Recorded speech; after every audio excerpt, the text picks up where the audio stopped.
Hi guys, for today's mini vlog, ayan, so mag-volleyball share naman ako sa sobrang tagal ko na hindi nakakapag-upload ng mini vlog, Diyos ko Lord. At ayun na nga guys, nakapag-ayos na rin ako lahat-lahat, so ayan, may kinukuha na lang ako dito, pero paglabas ko, sobrang init, Diyos ko Lord. Hindi ko alam, sobrang dami kong medyas, saka short na pang volleyball, saka itong sleeves na to, pero ito na yung lagi kong ginagamit, hindi ko alam bakit. Kaya nagtiis ako na hinintay ko siya matuyo. Syempre guys, hindi pwede hindi tayo mag-toothbrush, Diyos ko, baka kapag sumisigaw tayo pag nakaka-score, baka maamoy na kakampi mo. Kaya mahirap na pag na-issue guys, so mag-toothbrushing minsan. Ito talaga guys yung routine ko, yung papabango muna ako bago ako umalis, pero paglabas mo, hulas ka na rin naman. Pero yung ginagamit ko guys, sobrang bango niyang promise, check lang sa yellow basket ko. At na nga guys, tapos na rin ako sa mga ginagawa kong routine, pero hulas ka rin naman, sabi ko, di ba, paglabas mo. Yun na nga guys, di ba, sobrang trick ng araw, pero okay lang basta sa volleyball. Kaya guys, mamamaalam muna ako sa KS13 and 19. Bye bye. Syempre guys, hindi pwedeng hindi tayo makikisabay kay Mark kasi ang hirap talaga mag-commit sa paglalaroan namin, promise. Yung paglalaroan pala namin guys, ayan, sa dito yan sa General Trias Complex, ayan. So first time ko makakalaro niya, kaya sobrang excited ako. Pero dahil maaga pa naman guys, ayan, bibili muna kami ng milk tea, iced coffee, ayan. Kasi hindi pwede mawala to sa akin. Kaya sabi ng iba is coffee is life. Ayan, diba, meron pa ditong Toki-Toki pero hindi pa ako nakabili dyan kasi sobrang mahal dyan.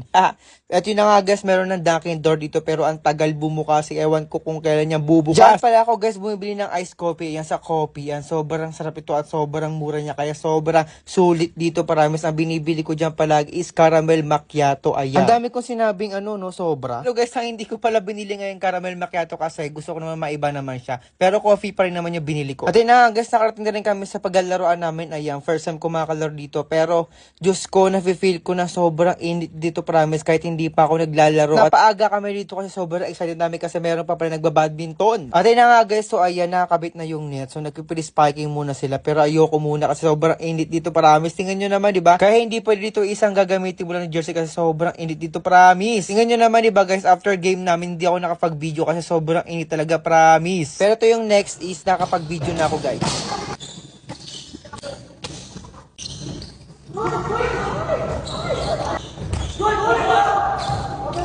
At yun na nga guys, after namin maglaro ng volleyball, ayan, kumain muna kami sa McDo kasi sobrang nakakagutom at sobrang init doon, kaya sobrang nakakagutom at nakaka-dehydrated. Diyos ko Lord. Kahit sobrang sawa na ako sa McDo, laban lang kasi ito na lang naman yung bukas dito kasi sobrang late na kami nakauwi. Kaya hanggang dito na lang, bye bye!